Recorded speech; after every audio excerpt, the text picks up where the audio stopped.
This is the second block, which consists of 7 technical exercises. It's going to be performed via circuit training. But before we get started, I'd like to look over the right body position Flair should start from.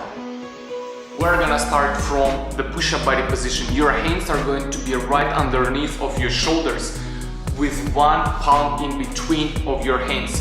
Afterwards, take 90-degree step with your left foot to the side. So your right foot is going to be right behind your right hand and your left foot is going to stay right onto the same lane as your left hand on the toes of your plantar with your heel pointed upwards. Now allow insignificant arch within your lower back. So the moment when you're gonna start Flair and push off the floor with your feet, it will let your abs to contract way more faster. And because of that, your hips are gonna start to move all around way more wider with better dynamic. Shift as much body weight as possible right on your shoulders, on your upper body. Now let's pay attention to your right hand as you start to push off the floor with your left foot and as you start to squeeze your abs and move your hips to the side, your right hand is going to push the floor down into the back opposite corner.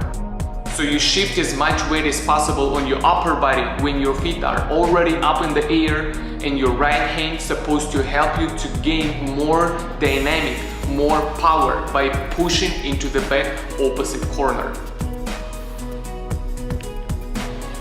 Try to avoid the beginning with your hips positioned way too high at the beginning of Flair. It's gonna be less momentum, it's gonna be lower amplitude, it's gonna be less dynamic. And because of that, it's gonna be way more harder for you to start another Flair or learn a higher difficulty Flair variations.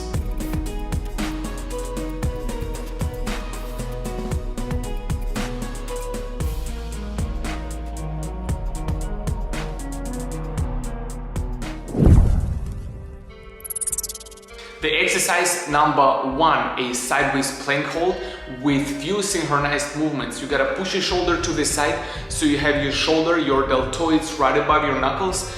Right after that, push all of your body weight into your right hand. Squeeze your abs and move your hips up as high as you can and then put it down. Pay close attention to your lower back, guys. Make sure that during the whole exercise, you never ever arch your back. You keep your abs tightened and you slightly pointing your shoulders forward.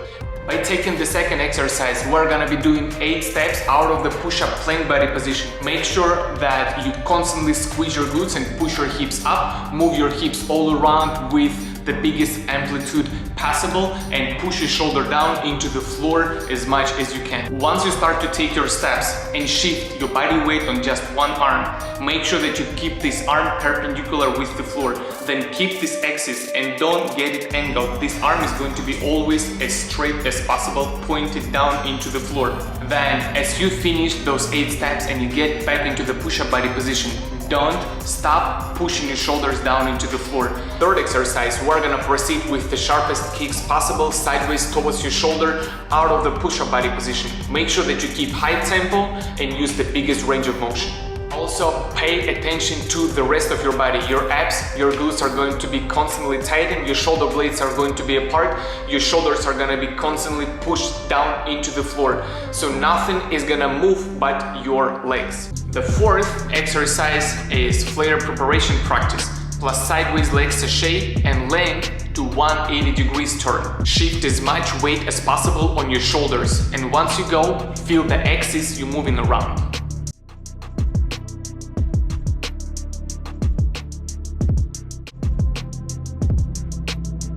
Exercise number 5 is a sort of prolongation of previous exercise. You're gonna keep doing the same beginning and preparation for Flair, then take sideways sachet with your feet. Instead of dropping your right foot onto the floor right away, keep kicking as high as you can up towards your right shoulder. Also, pay close attention to your right hand right at the beginning of the exercise. You're gonna keep pushing it down into the floor and into the back opposite corner simultaneously.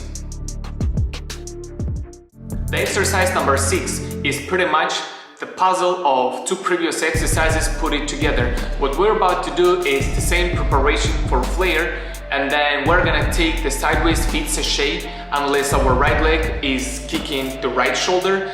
Only after that, we're gonna take the right hand off the floor and turn shoulders to the 90 degrees to the right. Then after that, we're gonna land into the straddle legs body position. The final progression exercise of this block, number 7, is repetition of previous exercises, plus we're gonna include one very important detail. As you get the landing into the straddle, you will need to shift as much body weight as possible on your right hand right behind yourself. Make sure that you lock all of your joints, your elbow, you push your shoulder down into the floor, and you keep your right hand as close as you can to your hips. The closer you're gonna keep your hand to yourself, the harder you're about to push your arm down into the floor, the softer you will get that body weight shift.